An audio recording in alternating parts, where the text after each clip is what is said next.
At 3 a.m., while an empire slept, one man sharpened his mind like a sword. Marcus Aurelius once wrote, "The soul becomes dyed with the color of its thoughts." And that is why he rose before the sun, not to rule an empire, but to master the battlefield within. Epictetus said, "No man is free who is not master of himself." Marcus lived these words every morning at 3 a.m. Now imagine a freezing war tent, the distant echo of Roman soldiers marching, and a single oil lamp flickering over the emperor's journal. It was here that he forged the wisdom that would guide humanity for centuries. Seneca reminded us, "It is not that we have a short time to live, but that we waste much of it." Marcus refused to waste even a minute. His 3 a.m. ritual was not superstition, it was strategy. A blueprint for clarity, discipline, and inner strength. A ritual powerful enough to build an empire, and today it may help you build your own. Part 1. The Awakening. At 3 a.m., while the vast Roman Empire slept, one man opened his eyes. Not because he wanted to, but because discipline demanded it.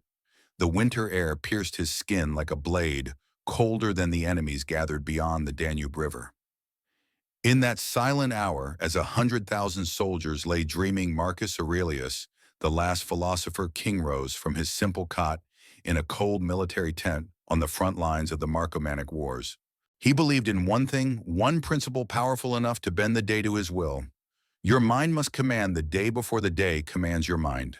And so he began, not with commands, not with orders, but with stillness.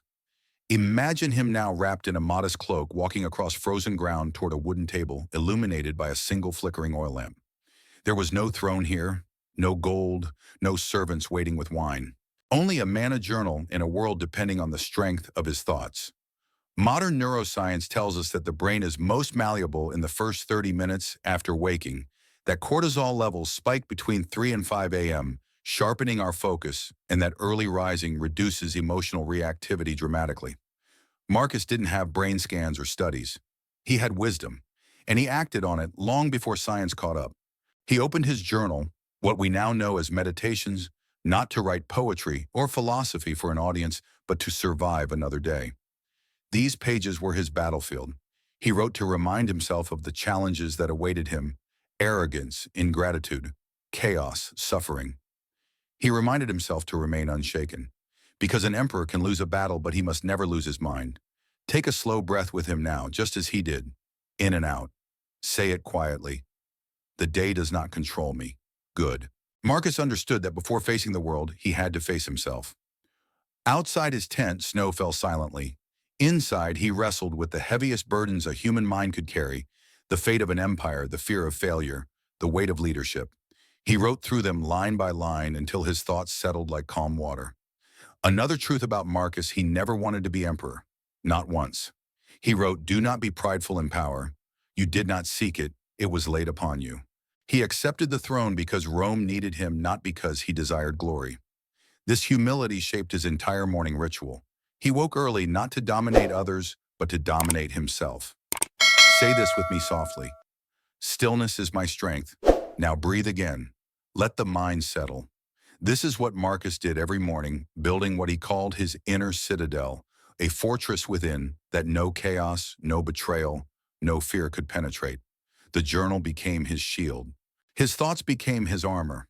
He knew that comfort weakens character, that luxury softens the will. Most emperors demanded feasts, silks, entertainment. Marcus refused all of it. Historians wrote that he lived more like a simple soldier than a ruler. He ate their food, slept in their conditions, marched where they marched. Why? Because he believed that comfort breeds weakness, and weakness has no place in the mind of a leader. His morning ritual stripped away every comfort until only discipline remained.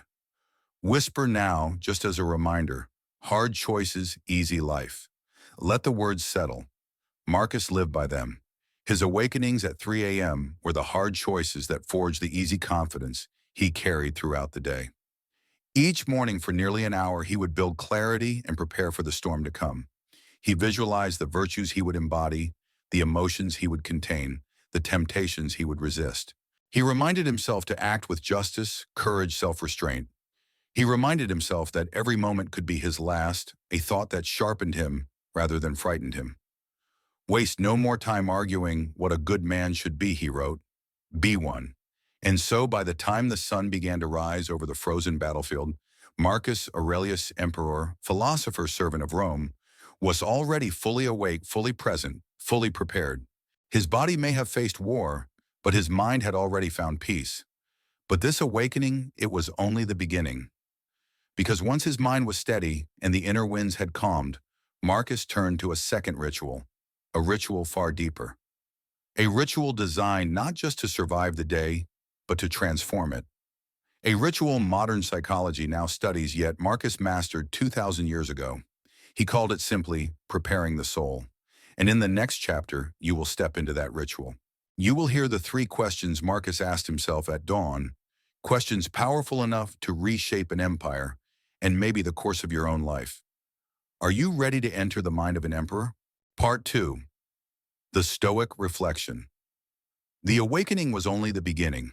Once Marcus Aurelius steadied his breath and anchored his mind, he moved into the heart of his morning rituala practice, powerful enough to withstand war, betrayal, famine, and the crushing weight of an empire. He called it simply preparing the soul. And it began every morning at roughly 3:30 a.m., when the world was still silent and only the most disciplined minds were awake. Picture the emperor now, his journal open, the lamp glowing faintly, his breath slow and deliberate, the cold still biting, but his mind warming with clarity. In this moment, Marcus wasn't an emperor. He wasn't a general. He wasn't a legend. He was a student learning how to master himself before the world had a chance to test him. Marcus believed, as he wrote, the soul becomes dyed with the color of its thoughts. So he chose those thoughts with surgical precision. He began his daily reflection with three simple questions that held the power to reshape not only his decisions, but his destiny. The first question, what can I control today? He would list what was truly his to command, his actions, his judgments, his discipline. Not outcomes, not opinions, not the behavior of others, only himself. Modern psychology calls this locus of control, and studies show that people with a strong internal locus are 45% less anxious and 32% more resilient under pressure. Marcus practiced this centuries before research existed. The second question, what must I accept today? This was the hardest one. Acceptance doesn't mean surrender, it means clarity. For Marcus, acceptance included the bitter cold of the battlefield, the unpredictable cruelty of war, the decisions of senators who refused to understand him, the storms that wrecked supply ships, the greed of corrupt governors, the fragile mortality of his own children. These were weights he could not lift, forces he could not bend, so he wrote them down and released them. Epictetus once said, make the best use of what is in your power and take the rest as it happens. Marcus lived these words with a quiet, unshakable dignity. And then came the third question, what will I improve today? This ritual was not passive, it was active. Marcus believed the sunrise should never catch a man the same as it found him the day before. Improvement to him did not mean victory in war, it meant victory in character. He would write down virtues, patience, clarity, service, humility, restraint, courage, justice, not as abstract ideals but as goals, targets. The work of the day. Seneca once wrote, while we teach, we learn. Marcus's journal was both his teacher and his student. Take a breath with him now, in and out. Say softly, control what I can, accept what I must, improve what I will. Good. This is your reset. As the emperor reflected on these three questions, he also performed a mental drill rarely known, but incredibly powerful. He practiced something modern therapists call premeditatio malorum, the premeditation of adversity. He imagined the worst that could happen during the day: betrayal from a trusted general, the death of a soldier, a failed negotiation, an unexpected attack. Not to frighten himself, but to disarm fear. When the mind is prepared, the event loses its sting. Marcus wrote, the impediment to action advances action. What stands in the way becomes the way. These words today form the backbone of Stoic philosophy, but in that tent they were not philosophy, they were survival. Now pause for a moment. Imagine the emperor lifting his head from the journal, the light of the oil lamp shimmering in his eyes. Outside, a cold breeze passes under the tent flap, carrying the scent of snow and steel. Inside, Marcus feels no fear, no frustration, no noise in the mind, only clarity, another breath, another reset. The mind adapts and converts to its own purposes. He wrote the obstacle to our acting. That was his superpower, not strength, not strategy, not status. Adaptation, emotional alchemy, turning chaos into wisdom. There is something important you should know. Marcus Aurelius faced some of the worst crises in Roman history. A deadly plague that wiped out nearly 10% of the empire, multiple barbarian invasions, corrupt political factions, economic collapse, personal tragedy, including the loss of several children, each one carved painfully into the pages of Meditations. Yet despite these storms, his reflections each morning made him one of the most stable, compassionate, and resilient leaders in history. He practiced emotional immunity long before psychology discovered it. Now it is your turn. Here is a practical exercise Marcus would want you to try. Tomorrow morning, before checking your phone, before touching the world, write 3 lines. Today I control. Today I accept. Today I will improve. Do this for 7 days. This simple ritual can reduce stress, improve focus, and restructure your emotional habits. Marcus did it for decades. It shaped him into a leader strong enough to carry an empire. Breathe again, whisper, prepare the soul. Because that is what this ritual is: preparation, a sharpening of the inner blade, a reminder that your greatest battles are not fought outside, but within. And now, with his mind calm and his soul centered, Marcus Aurelius rose from his writing table. He closed his journal. He tightened his cloak. He braced himself for the cold morning air. Reflection had done its work, but the day was just beginning, for the next part of his ritual pushed him from thought into action. Because once the soul is prepared, the body must follow. And that takes us directly into part 3, where Marcus Aurelius proved that discipline is not an idea, but a practice, a ritual of the body, a test of the will, a training of character more demanding than the battlefield itself. Are you ready to walk beside the emperor at dawn? Part 3, the emperor's discipline. The mind was ready, the soul was steady, and now Marcus Aurelius rose for the next phase of his ritual, the ritual of discipline. Because for Marcus, reflection alone was not enough. Thought without action was weakness, and a clear mind demanded a capable body. As he stepped outside the tent, the cold morning air wrapped around him like a challenge from the gods. The sky was still dark, the horizon stained in faint blues, a reminder that dawn was approaching, but not yet granted. This was Marcus' favorite moment, the moment when discomfort shaped strength. He believed deeply in the words he later wrote, "The body must be trained, not pampered." Another line echoed in his journal many times, "If it is endurable, then endure it." The emperor did not separate mind and body as we do today. To him, the body was the physical expression of inner discipline. If the body was soft, the will became soft. If the body resisted difficulty, the soul grew weaker. So every morning before issuing decrees or leading armies, he trained. Imagine him now, the emperor of the most powerful empire on earth, walking among soldiers as though he were one of them. He stretched, breathed deeply, and began simple drills, slow, steady movements that warmed his joints and awakened his muscles. He lifted weighted practice gear, ran short distances in the cold, practiced balance and breath control, mimicking the exercises of Roman legionaries. He trained beside them not to impress them, but to remind himself of a timeless truth. Leadership is earned, not granted. Historians describe Marcus as physically lean, but incredibly enduring. Not the strongest, not the fastest, but the most consistent. This was the core of Stoic discipline, consistency over intensity.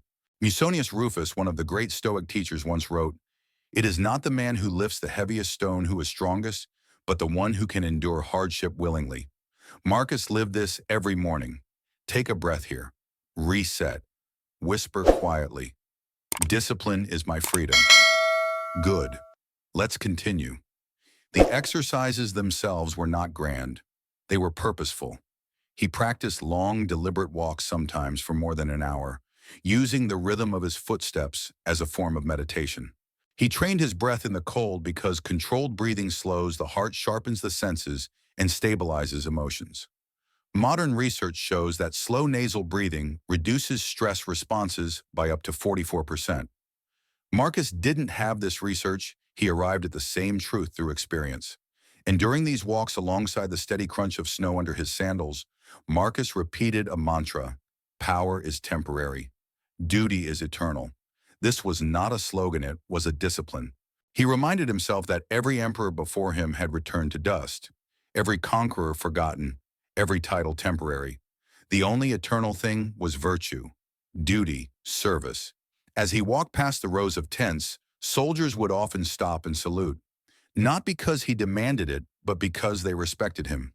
He ate their food, slept in their conditions, marched where they marched. The Roman historian Cassius Dio wrote he did not consider himself above the hardships of his soldiers. He bore everything with cheerfulness. This attitude wasn't performative. It was his nature, and it was trained into him through daily discipline.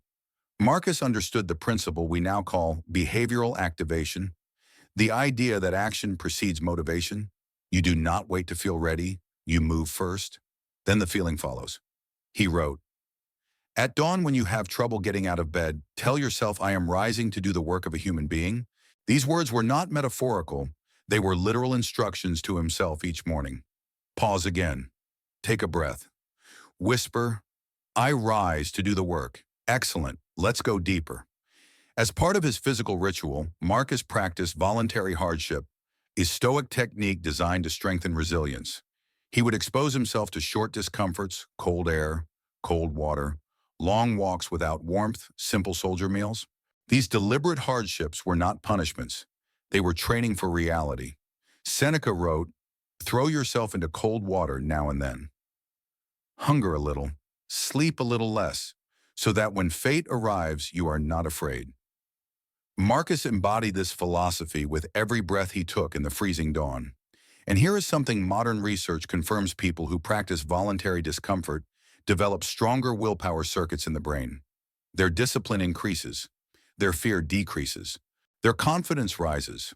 Marcus Aurelius discovered this 2,000 years ago without ever touching a scientific paper. Now imagine the emperor finishing his walk, steam rising from his breath, his body warm, his mind sharp, his spirit grounded. He returns toward the center of the camp, where soldiers begin their morning drills. Some bow, others nod respectfully. All of them take inspiration from seeing their leader endure the same cold, the same hardships, the same discipline. This was not weakness, it was leadership, true leadership. Marcus believed deeply in the Stoic idea that example is stronger than command. When soldiers saw the emperor training beside them, their morale rose, their loyalty deepened, their resolve hardened. They knew their leader was not merely a ruler, he was one of them. Here is a practice Marcus would want you to try tomorrow morning. Before touching your phone, before entering the noise of the world, perform 2 minutes of physical activation. It can be stretching, walking, breathing, or simply standing straight with intention. Then ask yourself one question: what discomfort can I embrace today? A cold shower, a longer walk, one less hour of sleep, one less indulgence. Discipline grows through small, voluntary hardships. Take another breath. Whisper, "Hardship is my training." Let the words settle into your bones. As dawn finally broke and the first rays of sunlight touched the battlefield, Marcus Aurelius stood ready. Mind disciplined, body disciplined, spirit disciplined. He had aligned the 3 pillars of Stoic mastery, clarity, courage, and self-command. And with the rising sun, he prepared for the next part of his ritual, not physical, not mental, but spiritual. A ritual rooted in humility, purpose, and service. Because once the mind is clear and the body is steady, the question becomes, why do I rise at all? Marcus believed every action required a purpose, a guiding flame, a reason beyond the self.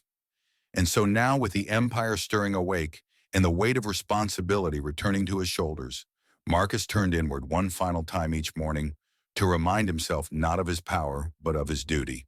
This leads us into part 4, where Marcus Aurelius reveals the single sentence that grounded his leadership, silenced his ego, and shaped the destiny of Rome. Are you ready to hear the purpose that built an empire? Part 4, The purpose ritual.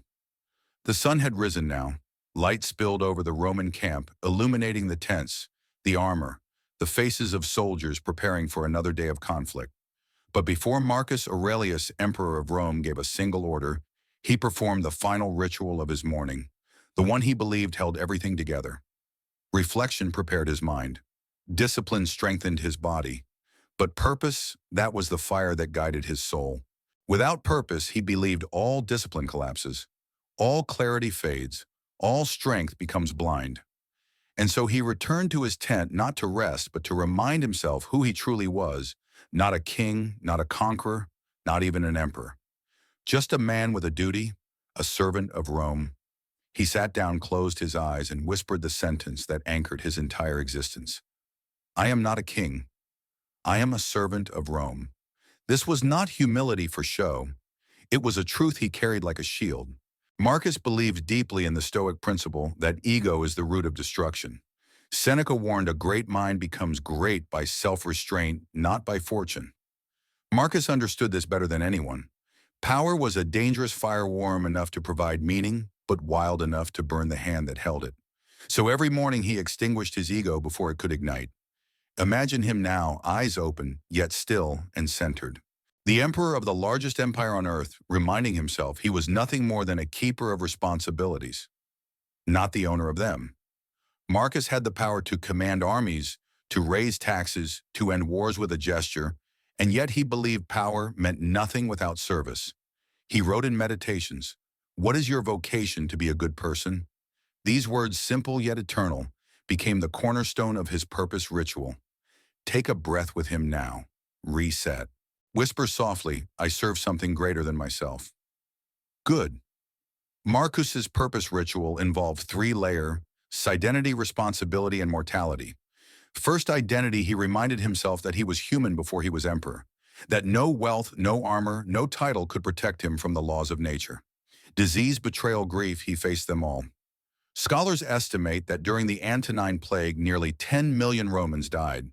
Marcus lost friends, generals, advisors. He even lost children, multiple children. And yet he did not surrender to despair. His purpose lifted him, guided him, strengthened him, for he believed, as Epictetus taught, when we are no longer able to change a situation, we are challenged to change ourselves. Then came responsibility. Marcus reminded himself that every decision he made affected millions. Food distribution, troop movement, legal dispute, everything depended on his clarity. This weight would crush a man who lacked purpose. But Marcus embraced it. He believed leadership was not a privilege, it was a burden that demanded character. He wrote, when you arise in the morning, think of what a precious privilege it is to be alive, to think, to act, to love.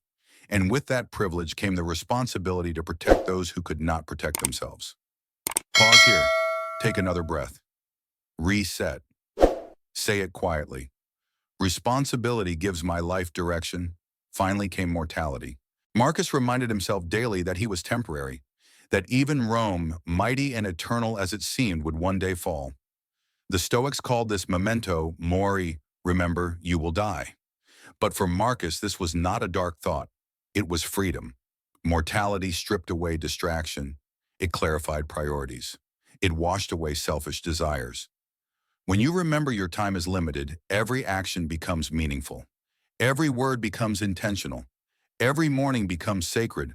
Marcus would often begin his day by imagining this could be his last sunrise. Not to frighten himself, but to awaken urgency. If it is not right, do not do it, he wrote. If it is not true, do not say it. Purpose made him honest. Mortality made him precise. Now imagine him rising from his seat, the morning rituals complete, mind steady, body disciplined, spirit anchored. Outside, the camp was bustling. Soldiers prepared their weapons. Officers awaited orders. Envoys delivered messages. But Marcus did not rush. He did not let chaos dictate his pace. He walked into the day with the calm of a man who knew exactly why he lived. Here is a practice Marcus would want you to try each morning. Write one sentence that defines your purpose for the day. It can be simple. I serve my family, I build my craft, I grow my mind, I discipline my will. Studies show that setting a daily intention increases follow-through by 42% and reduces emotional fatigue dramatically. Purpose is not abstracted, it's practical. It aligns your actions, it protects your attention, it shapes your destiny. Take one more breath. Whisper, purpose is my compass. Because now with his purpose alive inside him, Marcus Aurelius stepped into the world.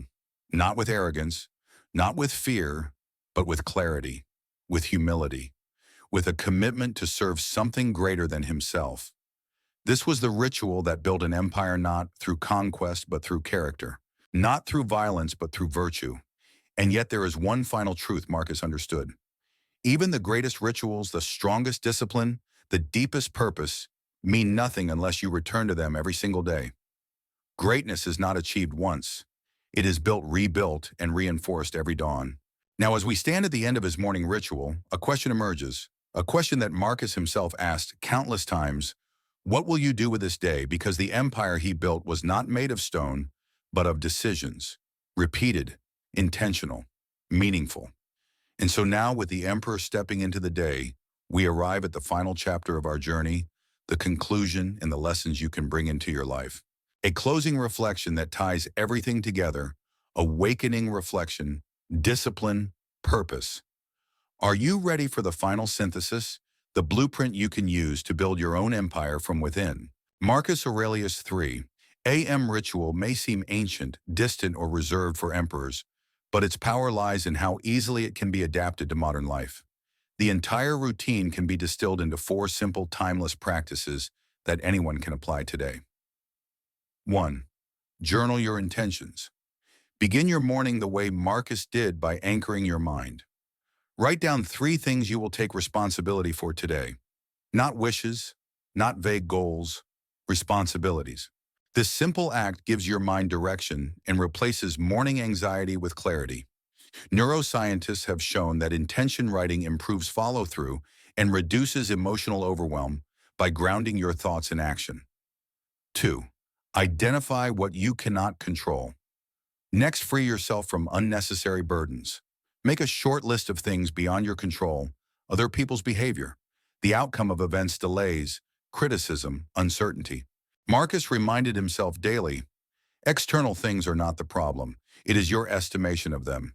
By acknowledging what you must accept, you conserve energy for what truly matters. 3. Strengthen your body. Marcus trained not for glory, but for discipline. Take just 10 minutes each morning to move, stretch, breathe, deeply walk, or perform light exercise. Physical activation sends a powerful message to the brain, I am awake, engaged, and capable. Even brief movement improves focus and emotional stability throughout the day. 4. Define your purpose. Finally, ask the question Marcus lived by, who do I serve with my work? Purpose turns effort into meaning, transforms discipline into devotion, and protects you from distraction. When you know your why, your actions become sharper, calmer, and more resilient. Apply these 4 steps consistently, and you'll begin to feel exactly what Marcus cultivated. Each dawn, clarity of mind, strength of will, and a sense of inner leadership that no chaos can shake. Marcus Aurelius didn't build an empire by chance. He built it through discipline, clarity, and relentless purpose. If you want more timeless wisdom from the greatest Stoics, Seneca, Epictetus, Marcus Aurelius, then like this video, subscribe to Making Life Better, and share it with someone who's ready to rise. Your empire begins at dawn, and it begins with you. And now comment just one word below rise. If today is the day you choose discipline over comfort, purpose over excuses, and greatness over mediocrity, type rise and let the world know your awakening has begun.